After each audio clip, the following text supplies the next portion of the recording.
कुंभ राशि की बात करते हैं तो कुंभ राशि जो है वो भी अगेन सैटर्न का ही, उसका जो रूलर है शनि है, सैटर्न है। कुंभ राशि को एक बहुत ही सोच विचार करने वाली, बहुत ही एजुकेटिव, बहुत ही सोचने वाली, नए आइडियाज़ प्रोड्यूस करने वाली राशि बोला जाता है। उसका कोई ना कोई कारण तो होगा। कुंभ राशि जो है वायु तत्व है, बट वो एक फिक्स साइन है। तो हवा एक जगह रहती है तो क्या होता है, विस्फोट होता है। तो इसीलिए इसको न्यूक्लियर एनर्जी, न्यूक्लियर थिंकिंग जो कुछ भी है, क्योंकि हमारा जो विचार है वो एक वायु तत्व है। इसलिए इस राशि के लोगों को या लगन के लोगों को ऐसा माना जाता है कि they come with very innovative ideas, and जो भी ये सोचते हैं वो आगे जाके होता है।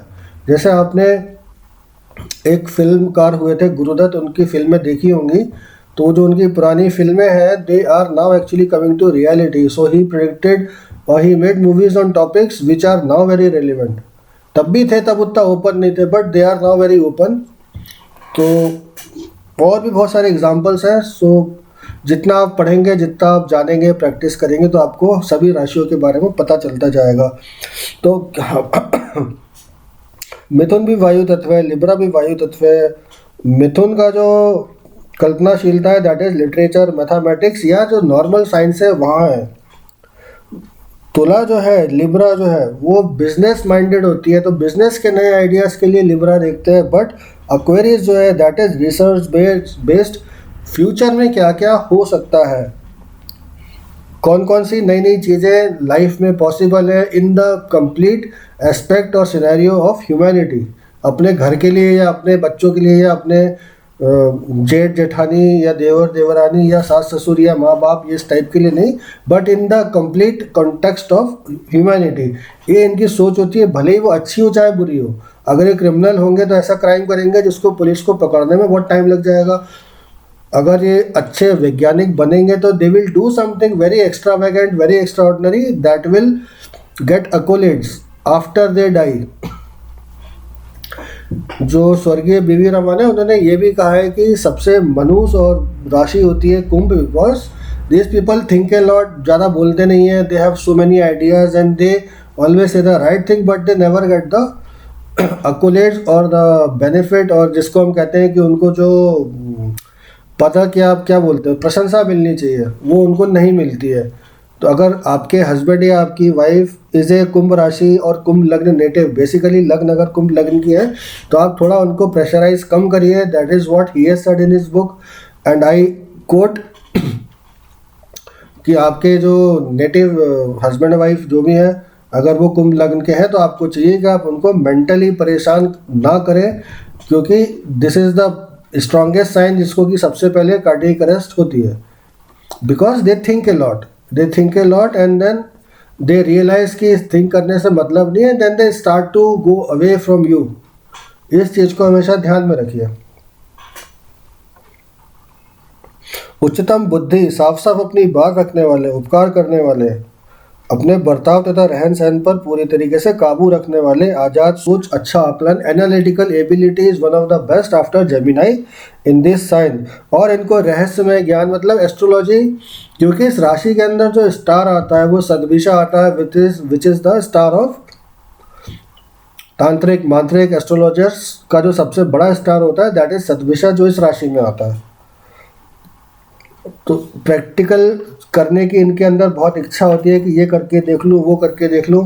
तो बहुत सारे लाइफ में प्रैक्टिकल्स करते हैं, बहुत सारे लोगों से बातें करते हैं, खुद बहुत सारी चीज़ें करते हैं, बट होता यह है कि नॉलेज बहुत होती है, they don't tell it to people because they don't feel कि सामने वाला डिज़र्व करता है। हाँ, जिसके साथ खुलेंगे तो बहुत अच्छे से खुलेंगे, लेकिन बाद में अगर उनको समझ में आ गया कि ये तो बेसिकली बहुत बड़ा सी है। जैसे बहुत से लोग होते हैं जो बोलते हैं कि हाँ मैं ऐसा हूँ वैसा हूँ, बट एक्चुअली वो होते कुछ और है। तो इन लोग को जब समझ में आ जाते हैं कि ये तो सामने वाला डब्बा है, then they stop talking. They don't share their secrets, they don't share their knowledge, they don't share their experiences. और इनको वैसे भी पसंद नहीं होता ज़्यादा बात करना। They like to gain knowledge and keep it with them. शरीर के हिस्से, क्योंकि वायु तत्व है, वायु का हिस्सा क्या है, नाक और कान। बट यहाँ पे कान को इसमें माना गया है क्योंकि नाक जो होती है वो वृषभ में आती है, जो हमारा सेकंड हाउस है। तो पुरुषों का दाहिना, स्त्रियों का जो बायां कान है वो इसमें आता है। पैर का मध्यम हिस्सा मतलब घुटने से तलवे के बीच का हिस्सा इस राशि में आता है। कौन कौन से प्रोडक्शंस पे हम देखते हैं कि ये राशि काम कर रही होती है, अथवा आपको ये समझना चाहिए कि जब आप सड़क पर जा रहे हैं, अपने आजू बाजू देख रहे हैं, तो अगर आप कोई चीज़ होती देख रहे हैं तो कौन कौन सी चीज़ें होती दिख रही है, तो वहाँ आप ये जान सकते हैं कि ये राशि को मानना चाहिए कि नहीं। जैसे गैस का सिलेंडर हो गया, एयर से रिलेटेड सभी जो यंत्र होते हैं जैसे कि लाउड स्पीकर, टेलीफोन, एयरप्लेन्स, आपका वूल, रेलवे के इंजन, भाप के चलने वाले यंत्र, छोटे जहाज, हियरिंग एड्स, पानी के जो पंप होते हैं, बड़े बड़े जो पुल होते हैं, खिड़कियों के दरवाजे, खिड़कियों के और दरवाज़ों के जो कांच होते हैं, they are in this in the, हम ऐसा कह सकते हैं in the signification this sign, because आप हवा का जो संबंध है वो सीधा खिड़की दरवाज़ों से है। आप बंद कर देंगे तो हवा बंद हो जाएगी, कांच को, खिड़की को खोल देंगे तो खिड़कियों में कांच लगे ही होते हैं obviously. So that is why would and glass they both come in the सोए ऑफ दिस राशि। कौन कौन से बिजनेसेस हम इससे सिग्निफाई कर सकते हैं? जैसे आपसे कोई पूछने आता है कि मैं क्या बिजनेस करूं और उसका 10th का फुल सबलॉट अगर कोई प्लानेट है और वो इस राशि के किसी पर्टिकुलर डिग्री पे है, तो बहुत सारी चीज़ें इस राशि में भी, और सभी राशियों में बहुत सारी चीज़ें होती हैं, और आप देखेंगे कि बहुत सारी चीज़ें बहुत सारी राशियों में कॉमन भी होती हैं। तो what you have to suggest, leather के businesses, engineering, research, high level research, atomic research,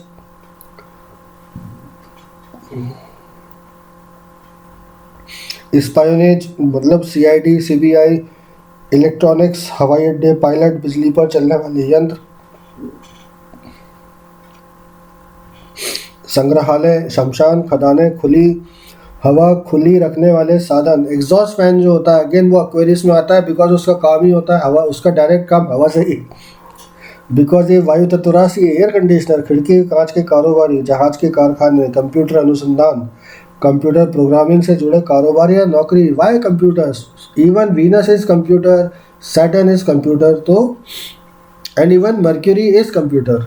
तीनों में फ़र्क है। तो जो सबसे डीपेस्ट लेवल पे जाके काम करने वाले लोग होते हैं, दे आर एक्वेरियंस। आप कभी भी प्रैक्टिस करके देखिएगा कि आपको अगर कोई हाई लेवल प्रोग्रामर मिलता है तो या तो उसकी उस समय शनि की दशा चल रही होगी, या वो इसी राशि अथवा लगन का होगा, बट बेसिकली हमें लगन से मतलब होता है, राशि इज मटेरियल। कौन कौन से स्थान हमको देखने चाहिए? पर्वत की चोटी, हायर, हवा सबसे ज़्यादा ऊंची कहाँ बहती है? On the Heights.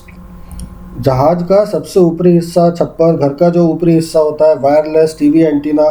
क्यों एंटीना कहाँ? क्योंकि ये वायु तत्व बेसिकली क्या है, it is the highest place possible, तभी तो जो वेव्स हैं वो ट्रैवल करेंगी। क्योंकि हम जो सैटेलाइट, आज तो हम सैटेलाइट के युग में रह रहे हैं, तो सैटेलाइट कहाँ होती है? वो तो अर्थ के भी बाहर है।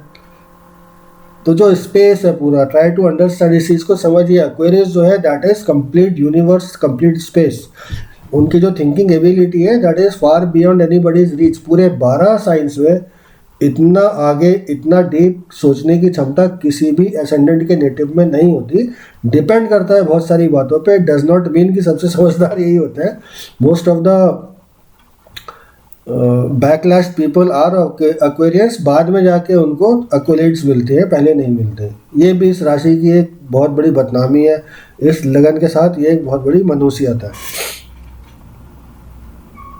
प्रयोगशाला जो होती है, research and laboratories, they come under this sign. जो आपके गांव की हद पे शमशान होता है, आप जहाँ भी रहते हैं, जिस शहर के बाहर जो शमशान होगा वो इस राशि में आता है। वाई दिस राशि इज कनेक्टेड टू शमशान? Because Saturn is the one of the कारका प्लैनेट फॉर डेड पीपल।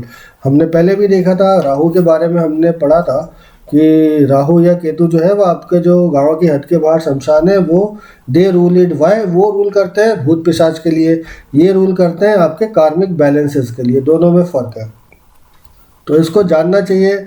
और दोनों चीज़ों को मिला के देखिए, प्लैनेट का रिज़ल्ट क्या है, आपके राशियों का रिज़ल्ट क्या है, प्लस आपके हाउसेस का रिज़ल्ट क्या है। आगे हम नक्षत्रों के वीडियो भी बनाएंगे। चैनल को लाइक, शेयर, सब्सक्राइब करना है तो करिए, आपको अच्छा लगता है, लेकिन नोट्स ज़रूर बनाइए, वो आपके काम आएंगे।